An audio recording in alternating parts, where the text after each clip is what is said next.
We have so we have already discussed 4 topics, 4 subjects, 4 lessons. और अभी तक हम लोग 4 विषय में चर्चा कर चुके हैं. As you all might remember, the first lesson was the beginning of miracles. Second was a day with Jesus. और सबसे पहला जो हम लोगों ने चमत्कार के विषय में सुना था वो था David's life. Uncle, first one. No, a day. First one is beginning of miracles. Second one, a day with Jesus will make the difference. और सबसे पहला दिन हम लोगों ने देखा था वो चमत्कार का दिन था, और दूसरा क्लास में हमने देखा था प्रभु यीशु के साथ एक दिन बिताना हमारे जीवन में वो बहुत बदलाव लेकर के आ सकता है. The third one was miracles at home, and the fourth one was faith in stormy nights. और उनमें से फिर तीसरा था कि घर पर जो हमारा किस प्रकार का विश्वास होना है, और एक घर पर चमत्कार होना. उसके बाद फिर तूफान भरी जो है आंधी और तूफान से भरी हुई रात में भी विश्वास को बनाए रखना, थामे रहना. So for our fifth lesson today, we will talk about the day-to-day situation of Peter and how Jesus revealed his character in his life. और आइए अब आज हम लोग जो है प्रभु यीशु मसीह ने किस प्रकार से पतरस के जीवन में अपने आप को प्रकट किया है, उसके जीवन से आज हम लोग जो 5वां हमारा टॉपिक है, विषय है, जिस पर हम लोग सीखने वाले हैं. We will read a passage in Matthew 17th chapter 24th to 27th verse. उसके लिए हम लोग मत्ती उसका 17 अध्याय, मैथ्यू 17:24 to 27 17 अध्याय का Matthew 17:24 to 27. मत्ती उसका 17 अध्याय 24 से 27 तक हम लोग पढ़ेंगे आज के अध्ययन के लिए. कोई भी पढ़ सकते हैं क्या?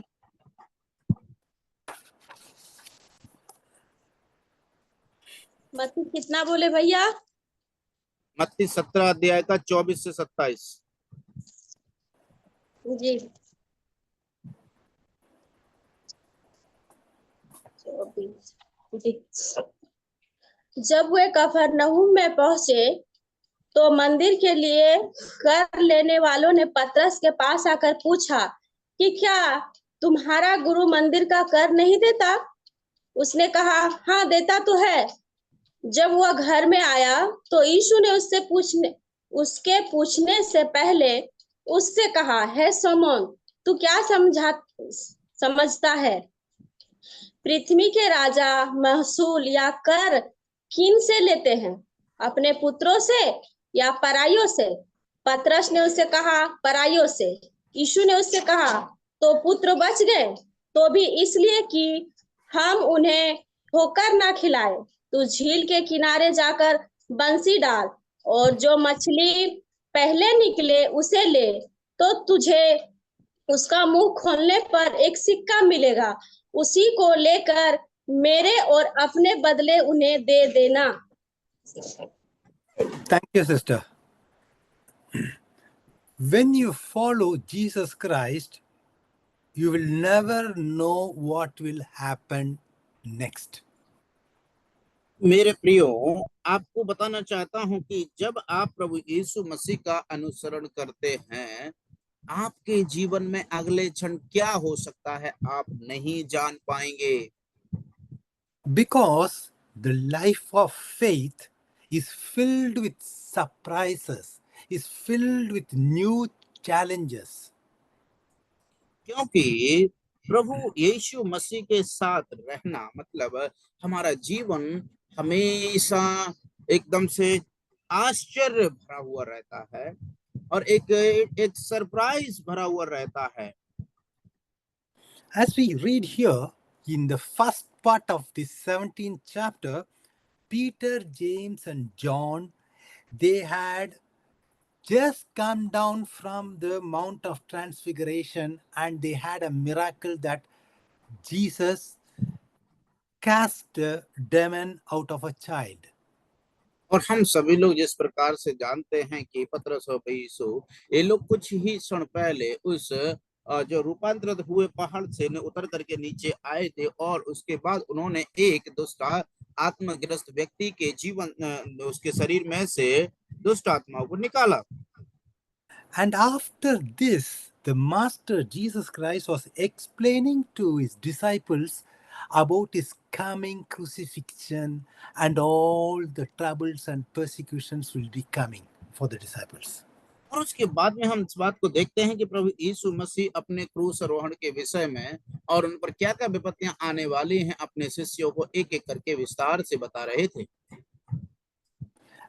Just after these discussions and these events, Peter was faced with the everyday problem of in the world, that is the paying of taxes. और हम इस बात को देखते हैं कि पतरस जो है प्रत्येक दिन जो है इस समस्या से वो जूझता था कि कैसे मैं उसका जो महसूल लेने वाले उनका कर को मैं उनको चुकता करूं, कैसे मैं कर दे सकूं। We shall see here the wonderful way how Peter is dealing with this problem. We all have faced with this everyday problem of paying our bills. How we will able to pay our bills? That is the question which comes to us sometimes. Peter, he had the same problem. और मेरे प्यारो, वर्तमान के समय में जब हमारे पास ये चुनौती आती है कि कैसे आकर हम जो बिल हैं उनको चुकता कर सकते हैं, ये चुनौती हमेशा बनी रहती है। और उसी के साथ साथ केवल ऐसा नहीं कि हमारे ही साथ ऐसा होता हो, पर हम इस चीज को देखते हैं कि प्रभु के चेले पतरस के साथ भी यही घटित हुआ। We have to understand why they have to pay these taxes. For that, you have to read a wonderful passage in Exodus 30th chapter 11th to 16th verse. और हम इस अद्भुत सच्चाई को हमको समझने की जरूरत है कि आखिर क्यों उन्हें कर देना होगा। इसके लिए हम लोग निर्गमन की पुस्तक उसका 30 अध्याय 30th chapter verse 3 to 11 to 16. Exodus 30th 11 to 16. 11 से लेकर के 16 तक हम लोग पढ़ेंगे। निर्गमन 30 अध्याय 11 से 16 तक। तब यहोवा ने मूसा से कहा, हाँ पढ़िए आरती बहन पढ़िए।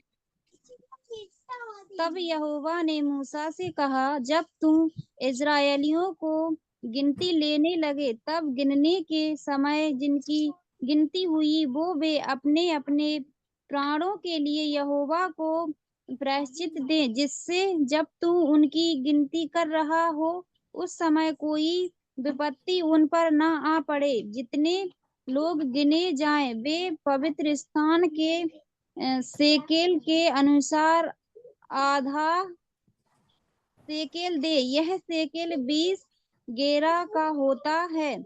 यहोवा की भेंट आधा सेकेल हो। 20 वर्ष के या उससे अधिक अवस्था के जितने गिने जाएं उनमें से एक एक जन यहोवा को भेंट दे। जब तुम्हारे प्राणों के प्रायश्चित के नियमित यहोवा की भेंट अर्पित की जाए तब ना तो धनी लोग आधे सेकेल के अधिक दें और ना दरिद्र लोग उससे कम दें। और तू इस्राएलियों से प्रायश्चित का रुपया लेकर मिलाप वाले तंबू के काम में लगाना, जिससे वह यहोवा के सम्मुख इस्राएलियों के स्मरण चिन्ह ठहरे और उनके प्राणों का प्रायश्चित भी हो। Thank you, sister. So here we clearly find out that Moses has established this paying of taxes when the tabernacle was being constructed.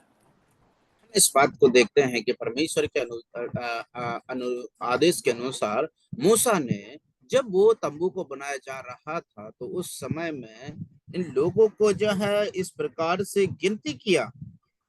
Each Jewish man who had 20 years old or older, they have to give half a shekel as tax to the construction work.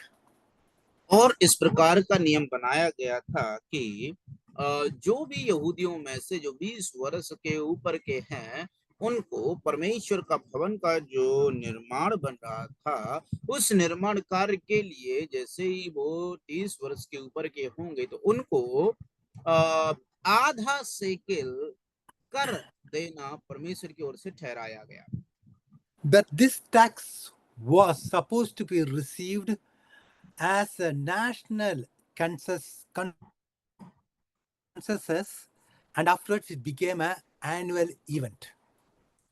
और हम इस बात को देखते हैं कि ये जो कर वसूली का जो कर देना था उसको जो है लेना चाहिए था, लेकिन हम इस बात को देखते हैं कि उसके बाद में ये सालाना रीति पर बन गया।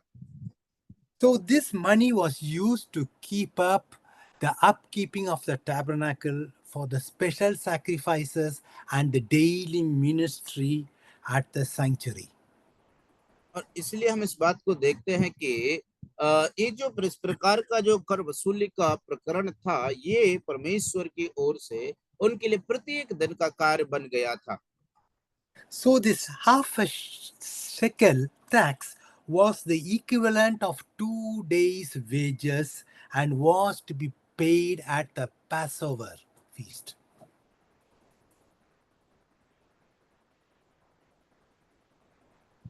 और इस प्रकार का नियम बनाया गया था कि इन लोगों को ये जो कर वसूली देना था वो जो पर्व मनाते थे उस समय में देना चाहिए था। फसह के पर्व के दरमियान उन्हें देने का नियुक्त किया गया था।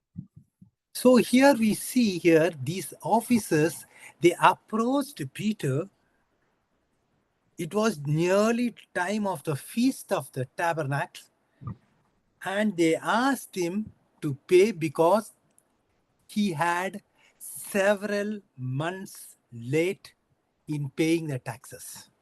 और हम इस बात को देखते हैं इस घटना के दरमियान कि कुछ जो सैनिक लोग हैं पतरस के पास आते हैं, और यद्यपि ये पतरस की बात हम लोग ना करते हुए हम देखते हैं कि जब उनकी इस प्रकार की चर्चा चल रही थी तो उनको जो तंबुओं का जो पर्व है उसको मना रहे थे, उसी समय पर हम लोग देखते हैं कि उनको पता चला कि बहुत समय से उन लोगों ने कोई टैक्स नहीं भरा है। और जब हम यहाँ पतरस से वो लोग पूछते हैं कि क्या तुम्हारा गुरु, तुम्हारा मास्टर क्या टैक्स नहीं भरता करके उन्होंने पूछा। Even though this miracle was not something glorious, just as the Christ's transfiguration or as he had casted out the demon out of the child, but this was a miracle which was revealing the character of Jesus Christ. और हम इस बात को देखते हैं यद्यपि ये जो चमत्कार है उतना ज्यादा प्रभावशाली नहीं था, जैसे कि पर्वत पर उनका रूपांतरण हुआ, मुर्दों को जिंदा किया, पानी को दाखरस में बदल दिया, इत्यादि चमत्कारों से उतना ज्यादा प्रभावशाली नहीं था, लेकिन ये चमत्कार एक प्रभाव छोड़ता है। So I would like to just highlight 4 characters of Jesus Christ which has been shown in this passage. और मैं अभी आपके साथ में इस विभाग में से 4 वो बातें जो इसमें दिखाई गई हैं उनको आपके साथ साझा करना चाहता हूं।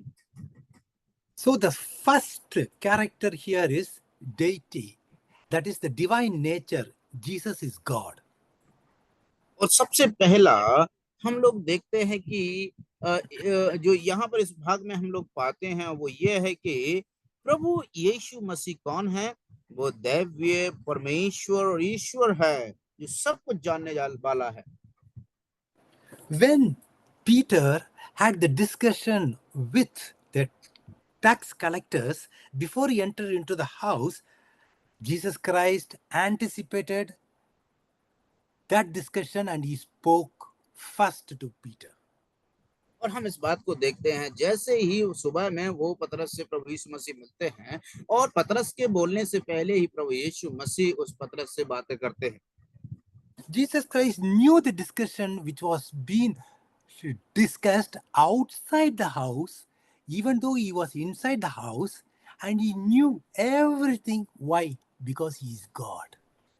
और मेरे प्यारों, हम लोग देखते हैं इस भाग में कि ये जो बात जो सैनिक और पतरस की बात है, ये घर के बाहर बात हो रही थी और यीशु मसीह घर के अंदर थे। और इसलिए यीशु मसीह घर के अंदर थे तो यीशु मसीह को जिन्होंने नहीं सुना, उनके साथ नहीं, तो कैसे पता चला? वैसा इसीलिए उन्हें यीशु मसीह को पता चल गया, क्योंकि उनसे कोई भी बात छुपी नहीं है, क्योंकि वो स्वयं परमेश्वर है। We also know another thing, that God not only knows our future events, but he also decides what he will do, and what he decides is always the best. और इसलिए केवल मेरे प्यारों, इस बात को हमको समझना जरूरी है कि प्रभु यीशु मसीह ना केवल भविष्य के बारे में ही जानते हैं, वरन हमारे भविष्य में क्या निर्णय लेना है उसको वो निर्णय लेते हैं। और वो निर्णय, हम इस बात को जानते हैं कि वो सबसे बेहतरीन और उत्तम निर्णय हमारे लिए साबित होता है। Lord God Almighty is never surprised by any circumstances in our life. That is what Abraham had told. He is our Jehovah Jireh. That is the Lord who sees to it. और इसलिए मेरे प्यारों, हम लोग इस चीज को देखते हैं कि हमारा परमेश्वर, जो जिस प्रकार से अब्राहम ने भी इस बात की गवाही दी कि वो हमारा यहोवा परमेश्वर, हमारा यहोवा यीरे परमेश्वर है, इसका मतलब है कि वो परमेश्वर प्रबंध करने वाला है। Before we tell God what we think He should do, we have to listen to what He wants to do. It will save a great deal of time and trouble. और हम इस बात को देखते हैं मेरे प्यारो, जब परमेश्वर के बारे में इस चीज को हम लोगों के सामने आती है कि इस चीज को ढूंढना कि आखिर वास्तविक रूप में परमेश्वर क्या करना चाहते हैं और क्या करते हैं, तो इस चीज को हम लोग पता कैसे लगा सकते हैं? ये तभी साबित हो सकता है जब हम परमेश्वर पर जो कार्य करते हैं उसकी प्रतीक्षा करें। तब जब हम प्रतीक्षा करते हैं तो परमेश्वर का अद्भुत कार्य को, अद्भुत नजारे को हमको देखने को मिलता है। When we consider this wonderful miracle of the coin and the fish, we have to accept the deity of Jesus Christ, that is, He is God. और इसलिए जब हम देखते हैं कि मछली के मुंह में वो सोने का सिक्का होना, इस चीज को प्रमाणित करता है कि यीशु मसीह परमेश्वर है, जिसको हमें क्या करना है? ग्रहण करना है, स्वीकार करना है। We can just imagine this miracle. Somebody has to drop a coin into the Sea of Galilee just as the fish was passing by. और हम इस चीज को समझना बहुत जरूरी है कि जैसे ही मछली जब उस गलील की झील में जा रही थी या निकलते हुए, हम देखते हैं कि उसी जगह से जब वो जा रहे थे तो किसी ने वो सोने का सिक्का वहां से गिर जाता है उनके उसमें। As every fisherman knows, these fishes are always, they will go after bright objects moving in the water. So when the fish sees this coin, he will go after that coin.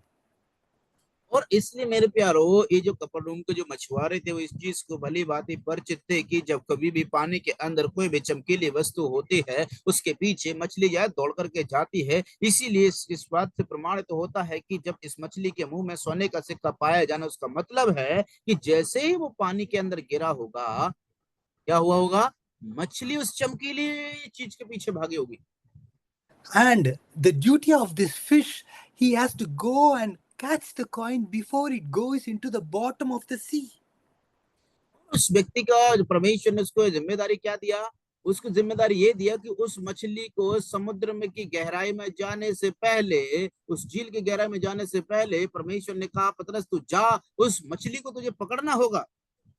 And he has to grasp the coin but not swallow it. He has to lodge the coin into his mouth so that he should not be choked in his mouth. और इसलिए वो कहते हैं कि तुम्हें जाकर के ऐसा नहीं है कि सिर्फ केवल तुम्हें उस सिक्के को ही निकालना है, वरन उस सिक्के को तुम्हें जाकर के निकालना है उसके मुंह से, ताकि उसके मुंह में वो फंसा ना रहे। And also at the last he has to be able to take the bait on the Peter's hook. Bait is the attraction for the fish. और इसलिए इस बात को देखते हैं कि पतरस ने से प्रभु यीशु मसीह ने यह भी आज्ञा दिया कि तुझे जाकर के क्या करना है, तुझे जाकर के जो जिस हुक से जो है उस कांटे जिससे तू मछली पकड़ने वाला है, क्या करना होगा तुझे? तू वहां पर जाकर के उस कांटे पर क्या लगाना, एक बंसी में डाल करके उसको ले जाना है, और उसमें जो कुछ ऐसी चीज लगाना है जिससे मछली उसके पास खींची चली आए। So as soon as Peter had dropped his baited hook to catch the fish has to go and get into the Peter's bait so that he could get caught, and Peter he could able to take the coin out of the fish's mouth. Wonderful miracle.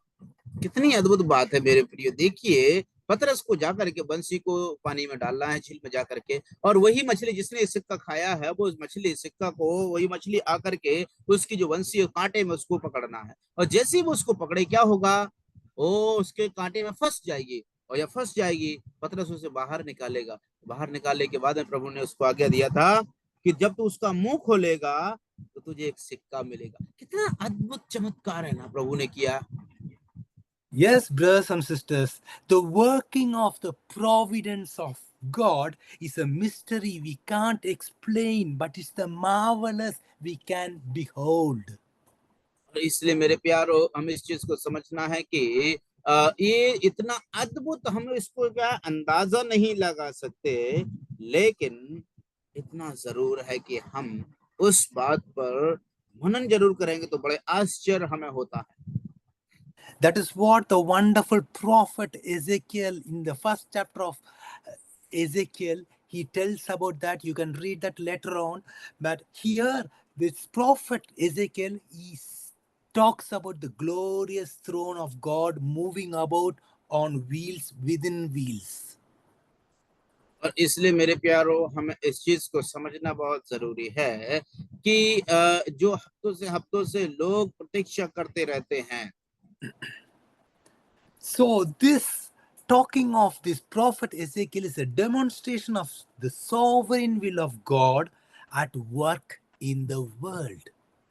और इसलिए मेरे प्यारो ये SQL भविष्यवक्ता की जो बातें हैं परमेश्वर के विषय में है कि वो जो परमेश्वर इस संसार में सर्वदा राज्य करता है।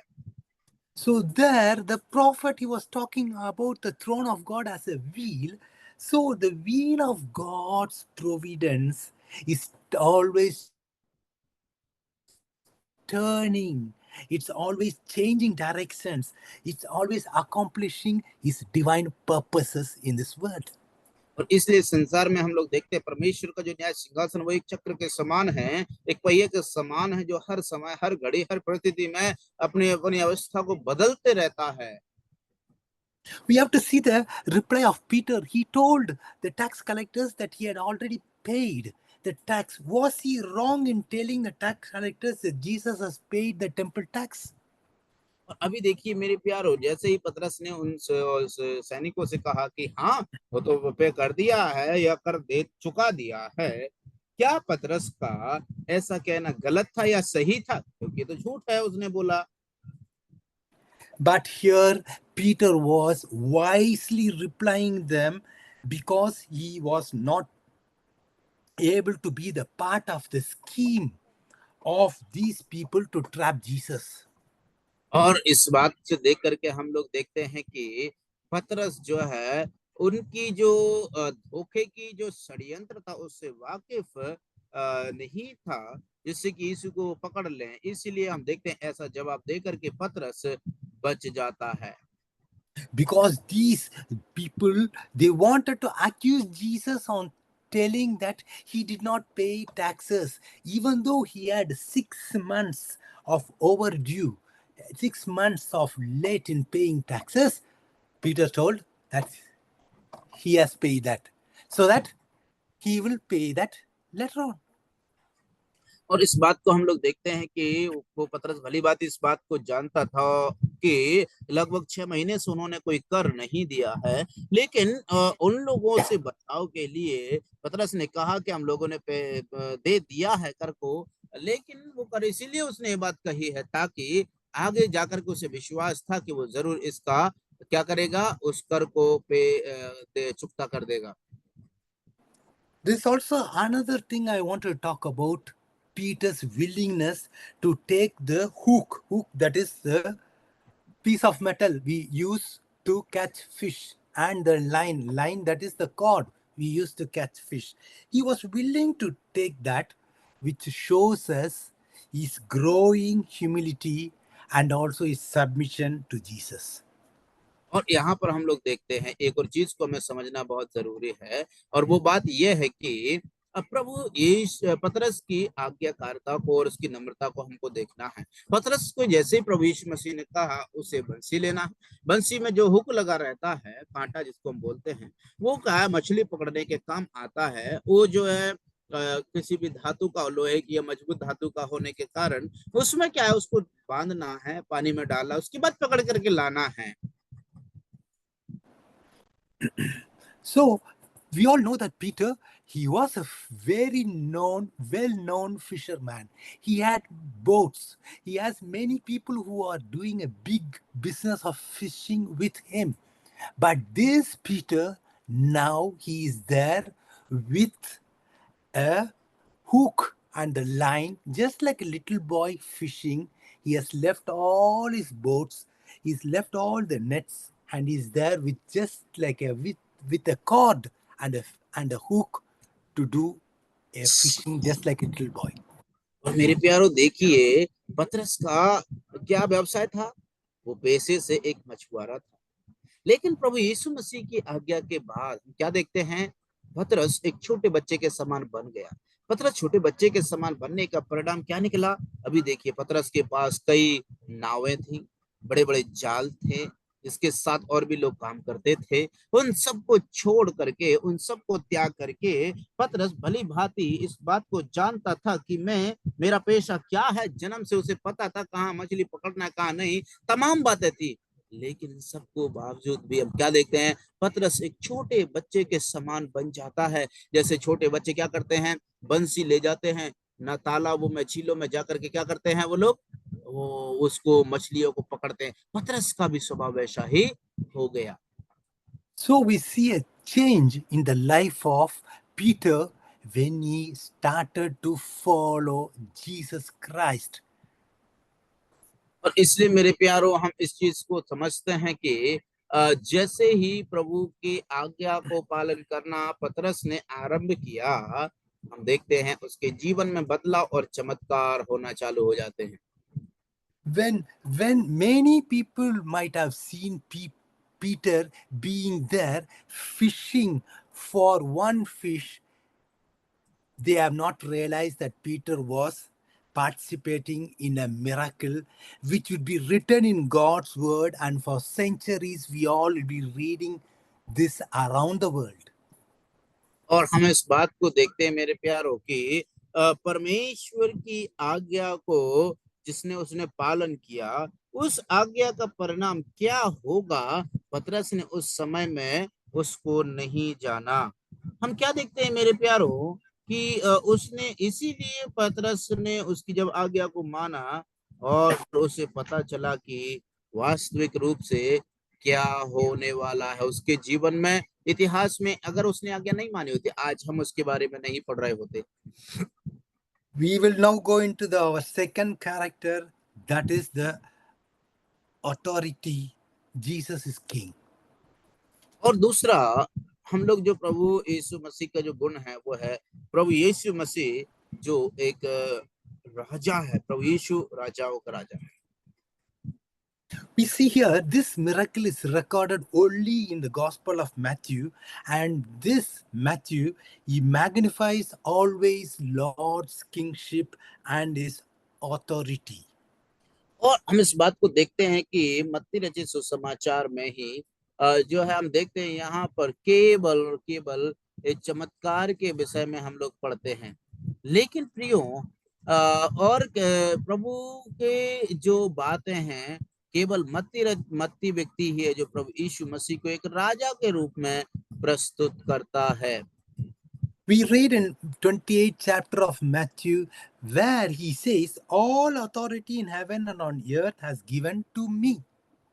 जिस प्रकार से हम लोग मत्ती 28 का 18 से 19-20 में जब हम पढ़ते हैं तो प्रभु यीशु मसीह कहते हैं कि स्वर्ग और पृथ्वी का सारा अधिकार मुझे दिया गया है। So Matthew closes his book by the words of Jesus Christ telling that he has all authority. और हम लोग यहाँ पर देखते हैं कि प्रियो प्रभु यीशु मसीह ने ऐसा करने के द्वारा इस बात को प्रमाणित किया है कि उसके पास सर्वाधिकार परमेश्वर है, सर्वाधिकार है उसके पास। We all know this verse in Genesis 1st chapter where God created the first man and woman and he gave all the ruling power over fish, over birds, over livestock, over everything. और इसलिए मेरे प्यारो हम लोग देखते हैं प्रभु यीशु मसीह ने पक्षियों, जीव जंतुओं, मछली और रेंगने वाले जंतुओं और तमाम जानवरों सबके ऊपर परमेश्वर का हक और अधिकार है। We all know also that Adam and Eve, they were just like king and queen. They were just like the joint rulers with the Lord Jesus Christ. They were in the Garden of Eden and they had all domination over everything in that garden. मेरे प्यारो हम लोग इस बात को देखते हैं कि जो गार्डन था उस गार्डन में क्या देखते हैं कि हम देखते हैं कि परमेश्वर का सारा अधिकार वहां पर प्रकट होता है। But when Adam and Eve sinned, they lost all their power. They lost all their authority. They lost all their crown and their scepters. And they became just like the human beings who had no authority. और हम लेकिन उसके बाद देखते हैं कि जैसे ही उन्होंने परमेश्वर की आज्ञा को नहीं माना और उनके आज्ञा के अनुसार नहीं चले तो क्या होता है, वो उनके पास जो अधिकार है उनको उनसे वंचित हो गए। उनके पास जो अधिकार थे और जिन जैसे कि वो उस देश क्या बोलते हैं सारे सृष्टि पर उनका अधिकार रखना था, उससे वो लोग वंचित हो गए। उनके पास जो शक्ति थी, स्वतंत्रता थी, वो सबसे वंचित होकर के वो एक साधारण मनुष्य के रूप में बन गए।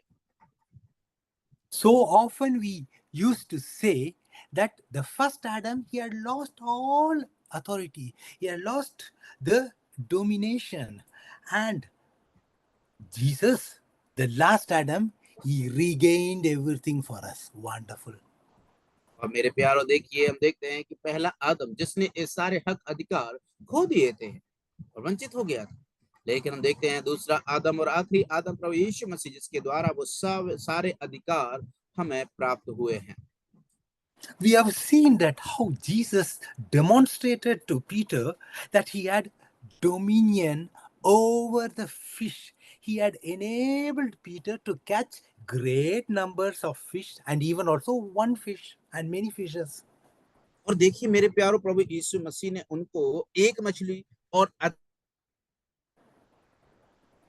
कहा और वैसे ही उनके साथ हो गया। तो इस चीज को प्रमाणित करता है कि प्रभु यीशु मसीह के पास मछलियों के ऊपर भी, जल में रहने वाले जंतुओं के ऊपर भी उनका अधिकार चलता है, उनका हुक्म चलता है। And when Jesus was also able to show to Peter later on that he also had dominion over the livestock when he was riding on a unbroken donkey into Israel, into Jerusalem. और उसके बाद में पतरस को एक और बात प्रभु यीशु मसीह ने प्रत्यक्ष करके दिखाई और वो थे कि न केवल जंतुओं पर ही उसका हक और अधिकार है, वरन हम देखते हैं कि उसका अधिकार जो चलने वाले चार पांव के जानवर है उन पर भी प्रभु यीशु का क्या है, हक और अधिकार है। उसको यरूशलेम में जब प्रभु यीशु मसीह विजयी प्रवेश हुआ तो हम देखते हैं कि वो एक ऐसे गधे के बच्चे पर बैठ करके गया जो पहले कभी भी किसी भी कार में इस्तेमाल ना किया गया था। And when Peter denied Jesus 3 times, Peter heard the cock crow, and he learned that Jesus also had the rule over the birds of the air. और इसलिए मेरे प्यारों हम देखते हैं जैसे ही पतरस ने 3 बार प्रभु यीशु का इनकार किया, तो हम लोग क्या देखते हैं कि प्रभु यीशु का 3 बार इनकार करने के बाद मैं पतरस बात को समझ गया कि प्रभु यीशु मसीह के पास ना केवल जानवर, ना केवल जीव जंतु, वरन पक्षियों पर भी या चलने फिरने वाले छोटे मुर्गा हैं, उन पर भी प्रभु यीशु मसीह का हक और अधिकार दर्शाया है। So, yes, brothers and sisters, Jesus had showed in different situations to Peter that he had dominion over the fish, over the animals, and also over the birds. और इसलिए प्रभु यीशु मसीह ने इन 3 कार्यों के द्वारा पतरस को इस बात को दिखाया कि मछलियों पर उनका अधिकार है और जानवरों पर उनका अधिकार है और पक्षियों पर प्रभु यीशु मसीह का अधिकार चलता है। So, Jesus Christ had restored in himself the dominion that Adam and Eve had lost. और इस बात को जैसे ही प्रभु यीशु मसीह ने पतरस को स्वयं के पास उठाया और वो इस बात को प्रमाणित करके पतरस को दिखाया कि जो संगति, जो सहभागिता आदम ने पहले, जो आदम था आदम की वाटिका में खो दिया था, उसको प्रभु यीशु मसीह ने स्टोर कर दिया, पुनर्स्थापित किया है। So the wonderful news is that one day we, his children, his people, we will share in that reign with him, and we will reign in life through Jesus Christ. इस बात को हम लोग देखेंगे कि एक और बात प्रभु यीशु मसीह ने दिखाई है कि वो दिन ऐसा आएगा, वो समय ऐसा आएगा कि जिसमें हम एक से प्रभु यीशु के साथ एक दिन क्या करेंगे, उसके साथ राज्य करने वाले हैं। वाह, कितनी अद्भुत बात है। Now we will go into the third character, that is humility. Jesus is servant. और हम लोग अभी तीसरी बात, हम लोग तीसरे चरण में जाएंगे, जो प्रभु यीशु मसीह की नम्रता, जो एक दास के रूप में दर्शाई गई है। We can read a verse in 2 Corinthians 8 chapter 9th verse. There we see that even though he was the king, he was also poor. He was rich also, he was poor also. और जैसे हम गुरुदेव पढ़ते प्रियो, इस बात को हम लोग पढ़ते हैं कि प्रभु यीशु मसीह वो धनी भी थे और गरीब भी थे। We can read that verse in 2 Corinthians 8 chapter 9th verse. हम लोग दूसरा कुरिन्थियों, तुम हमारे प्रभु यीशु मसीह का अनुग्रह जानते हो कि वह धनी होकर भी तुम्हारे लिए कंगाल बन गया, ताकि उसके कंगाल हो जाने से तुम धनी हो जाओ। Thank you, sister. So Jesus, he claimed to be the son of the king. He could have also been exempted from paying taxes. और इसलिए हम लोग यहाँ देखते हैं प्रभु यीशु मसीह अपने राजा के रूप में अपने आप को प्रदर्शित किया, और दूसरी तरफ उसको जो है महसूल लेने वाले के लिए कर भी देना पड़ा। But Jesus, he was willingly, he left his heaven's throne and he came into this earth as a servant. और एक दास होकर के प्रभु यीशु मसीह इस संसार में रहने के लिए आए हैं। So he is showing what he's showing, his kind of service, this kind of humility, this kind of sacrifice in his earthly life. और हम उसके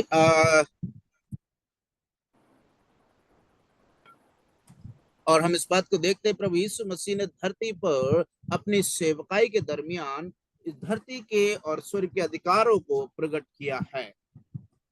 You see, brothers and sisters, today many believers have unconsciously adopted this world's idea of greatness, position, power, wealth, fame, and they have forgotten the true greatness in God's kingdom. और मेरे प्यारो, आजकल के झूठे और झूठी शान वाले मनुष्य इस चीज को भूल चुके हैं कि उन्होंने इस संसार में जो वो रहते हैं उस को वो भूल गए हैं। So, what is the true greatness in God's kingdom? That is humility, sacrifice, and service. और वो नम्रता कौन सी है? वो है बलिदान करना अपने आप को, और उसके बाद में अपने आप को जो है उन पर राज्य करना। इस नम्रता के साथ में हो जाना, इन बातों को मनुष्य आज भूल चुका है। When Jesus' disciples argued over which of them was the greatest, Jesus simply said, "But I am among you as one who serves." और जैसे ही जब इस बात के प्रति विवाद हो रहा था, प्रभु यीशु मसीह ने उनका जवाब देते हुए कहा कि मैं तुम में से एक हूं, जो मानो एक सेवक के समान जो सेवा करता हो। You can see behind many personal problems, family failures, church conflicts, everything begins with the dangerous people who want to be important, who want to have their own way instead of being servants who seek God's way. और मेरे प्यारों, इस संसार में ऐसे बहुत से लोग हैं जो खुद दास नहीं होना चाहते हैं, और कुछ ऐसे दास होते हैं, ऐसे लोग होते हैं जो दास बन करके परमेश्वर के मार्ग की सच्चाई पर चलने की कोशिश करते हैं, खोजते हैं। So now we'll come to our passage, this Matthew 17, chapter 27th verse. Jesus, he was not forced to pay the temple tax because he was a redeemer. और मेरे प्यारों, हम लोग इस बात को जब 27 अध्याय में आते हैं, तो जैसे ही मत्ती उसका 17 का 27 में जब हम आते हैं, तो जब वहां पर पढ़ते हैं तो प्रभु का वचन में लिखा हुआ है, फिर भी जो है वो जो मुझे टैक्स देना था, उनको कर देना था, उसी के कर को उन्हें देने के लिए प्रभु यीशु मसीह आज्ञा देते हैं। So this tax was also a reminder of their rescued life from the bondage of Egypt. और ये जो कर वसूली का करना इस बात का दर्शाता है कि इस्राएलियों को मिस्र देश से आजादी मिलना, आजादी का दिन को दर्शाता है, समय को दर्शाता है। But why he thought of paying the taxes? He gives the reply for that question in the 27th verse. What did he explain to Peter? He said to Peter, Matthew 17th, 27th verse, he told, but so that we may not offend them. और इस बात को हम लोग जैसे मत्ती उसका 17 अध्याय 27वें आयत के पहले भाग में आते हैं, प्रभु यीशु मसीह ने पतरस को क्या सिखाया? पतरस को प्रभु यीशु मसीह ने कहा, वचन 27 में क्या लिखा है? फिर भी हम उन्हें ठोकर ना खिलाएं। प्रभु यीशु मसीह की इच्छा देखिए। So Jesus as a king, he could have ignored, he had every right to ignore paying the tax, but he was willing to set aside his rights for the sake of others. और इसलिए मेरे प्यारों, उसके पास वो अधिकार था कि उसको जो है कर वसूली देने की आवश्यकता नहीं थी, लेकिन दूसरों को दिखाने के लिए, दूसरों की भलाई के लिए उसने अपने आप को इतना नम्र कर दिया कि अपना ही कर उसने वसूलने के लिए, कर देने के लिए पतरस को कहा। So here is a wonderful lesson he's showing to us. It's a serious thing to cause others to stumble, but it's the blessed thing to serve one another in love. और इसलिए मेरे प्यारों, यहाँ पर वो चीज को यहाँ पर दर्शाया गया जो आज हर एक व्यक्ति को ठोकर का कारण बन रही है। सबसे अधिक और सर्वाधिक उत्तम बात क्या है पता है? एक दूसरे की सेवा करना, वो भी प्रेम के साथ। इससे उत्तम बात और कुछ नहीं है। Yes, brothers and sisters, one of the major causes of division in the church today is the selfish way we insist that others agree with us. और इसीलिए मेरे प्यारों, आज बहुत सारी कलीसियाओं में फूट और भेद इसलिए हो रहे हैं क्योंकि कलीसियाओं में हम लोग जो है नम्रता की दिखाने की बजाय अपने स्वार्थ की और झूठी बड़ाई के और झूठे नाम के कारण हम लोगों पर इस प्रकार से कोशिश करते हैं कि वो हमारी बातों पर क्या करें? विश्वास करें, मान जाए, हमारी ही बात को मान्यता मिले। So these early church assemblies in Rome were in the dangerous situation of dividing the churches. They did not know how to exercise Christian love and build unity out of diversity. और इसलिए मेरे प्यारो वो चीज इस चीज को Romeo का जो भवन था बंदर में इस प्रकार की भावना प्रकट हो गई थी कि वो लोग इस चीज को भी नहीं जानते थे कि एक व्यक्ति का ऐसा करना करने और करने से उसके जीवन पर क्या प्रभाव पड़ेगा। उन्होंने कोई सी भी बात को ध्यान नहीं दिया। So here, that is what Paul says often. He says that we have to serve one another in love. Jesus Christ had showed this here by showing his humility. और इसलिए मेरे प्यारो इस चीज को भी प्रेरित पौलुस ने भी बार बार कहा कि हमें एक दूसरे की सेवा करना है। कैसे करना है उसको स्वयं प्रभु यीशु मसीह ने दिखाया है। और वो क्या कहा प्रभु ने, नम्रता के साथ एक दूसरे की सह लो और एक दूसरे की सेवा करो। Yes, he also uses another phrase, just they want to highlight that, which indicates also his humility. In the same verse, Matthew 17, 27th verse, he says, for my tax and yours. He simply said for me and you. He did not say for us. और इसलिए मेरे प्यारो हम इस बात को भी प्रभु यीशु मसीह के शब्दावली से समझ सकते हैं। वो कहते हैं वचन 27 में ही कि वो ये नहीं कहता है कि मैं हमारे लिए ही, वो स्वार्थ की बात नहीं करता है। वो कहता है तुम्हारे लिए और हमारे लिए, मतलब हम सबके लिए वो कर्ज की देना की आवश्यकता है, इसलिए दूसरों का ठोकर का कारण ना बने। So it is important for him to say for me and you instead of saying for us, because he is fully human and also he is still the Holy Son of God. और इसलिए मेरे प्यारो प्रभु यीशु मसीह इस चीज को कहते हैं, क्योंकि यद्यपि वो इन सब बातों को जानने के बावजूद भी क्या देखते हैं कि प्रभु यीशु मसीह ने ये बात इसलिए सिखाया पतरस को और बाकी सब चेलों को कि प्रभु यीशु मसीह भी जो है मनुष्य है और प्रभु यीशु मसीह परमेश्वर भी हैं। इसलिए मनुष्य होने के नाते उनको वो कर देना बहुत ही आवश्यक है। इस बात को प्रभु यीशु मसीह ने दर्शाया। Yes, Jesus identifies himself with Peter and his need, and also he identifies himself with us and our needs today. और इसलिए मेरे प्यारो हम लोग देखते हैं प्रभु यीशु मसीह ने इस चीज को दर्शाया पतरस के साथ कि हम मनुष्य हैं, हमको देना होगा। और आज वर्तमान में भी प्रभु यीशु मसीह हमें भी यही बात सिखाते हैं कि जब हमें इसकी भी जरूरत है और हमें भी वो देने की आवश्यकता है।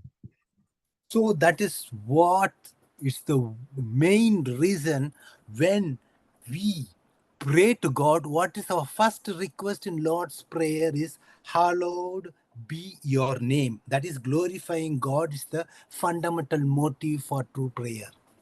इसलिए मेरे प्यारो परमेश्वर के सामने ये जो प्रार्थना का जो नियम और तरीका प्रभु ने दर्शाया है, क्या है वो? प्रभु यीशु मसीह ने कहा तेरा नाम पवित्र माना जाए। So we see here that he showed his humility, and when we come to the fourth character, that is his credibility, that is Jesus is faithful. और इसलिए हम लोग देखते तीसरी बात प्रभु यीशु मसीह ने नम्रता को दिखाया, और चौथा है प्रभु यीशु मसीह के गुण को देखते हैं कि वो ये है अपना कर को देने में वो ईमानदार और विश्वास योग्य रहा। So as I told you, this is the only miracle which has been recorded in Matthew, and it's also the only miracle using money, and it's the only miracle Jesus performed to meet his own need. और इसलिए मेरे प्यारो तीन तरह से ये जो दृष्टांत इसमें दिया गया है वो तीन तरह से महत्वपूर्ण रखता है। पहला, ये केवल और केवल पहला और आखिरी केवल मत्ती लिखित सुसमाचार में ही पाए जाने वाला एक दृष्टांत है। दूसरा, ये इस दृष्टांत में पैसे का इस्तेमाल किया गया है।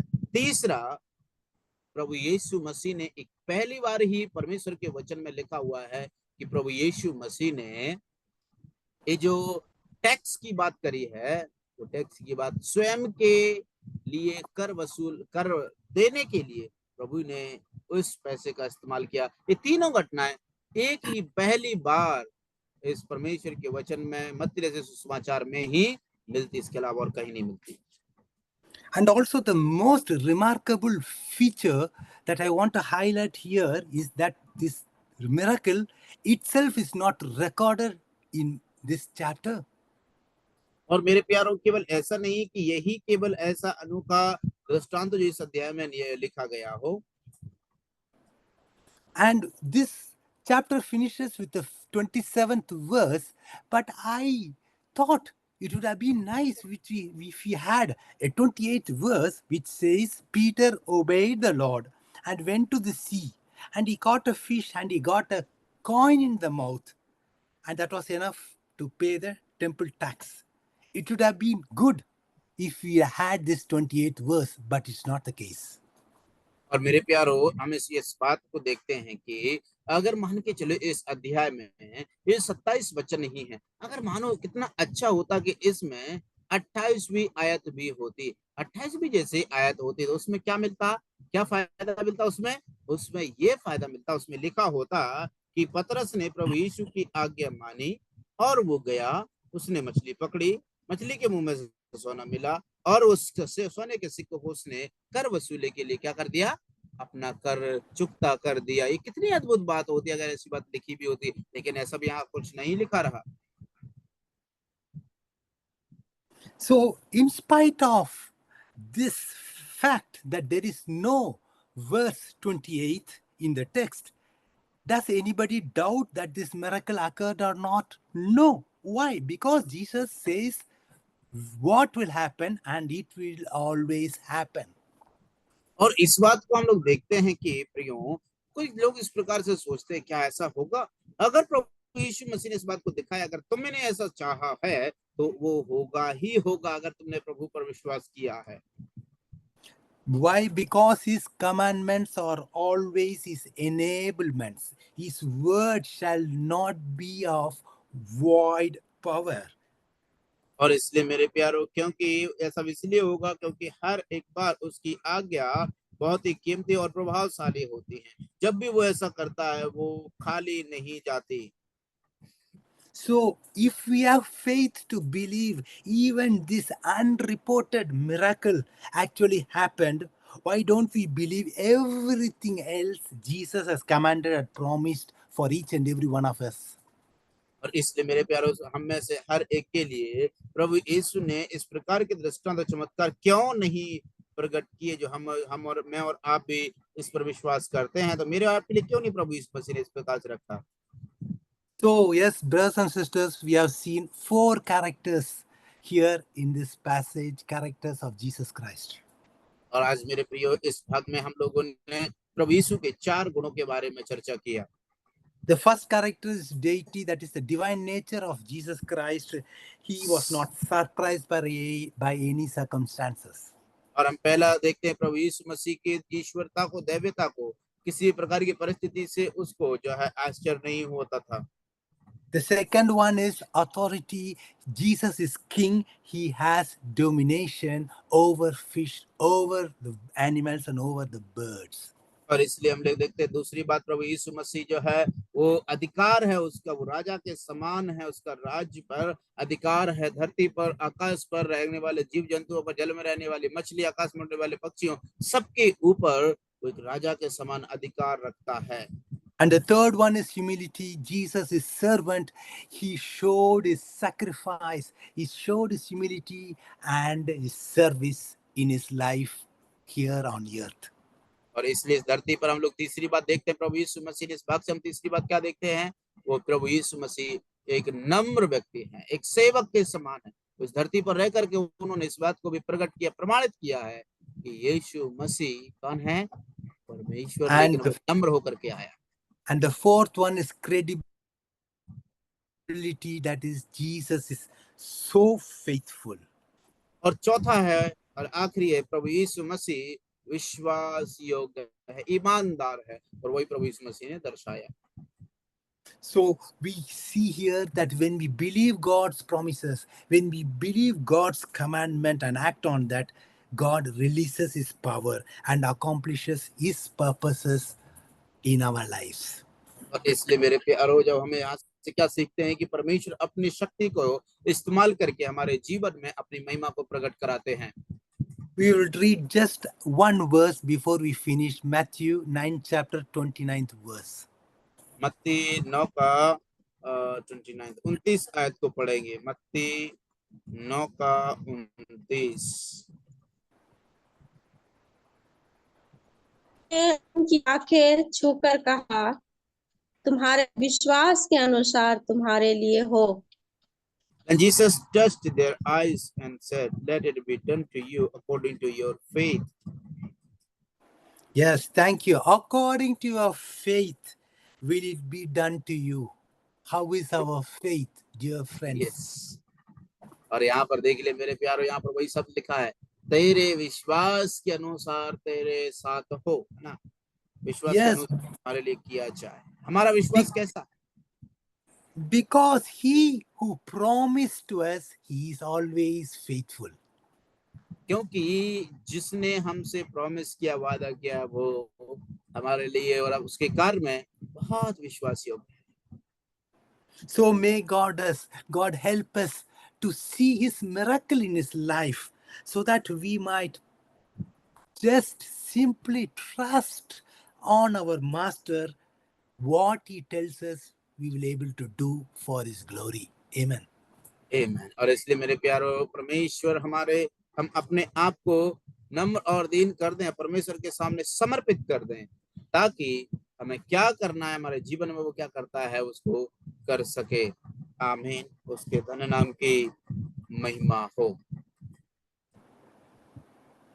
Thank you so much, dear Uncle Ji, for this wonderful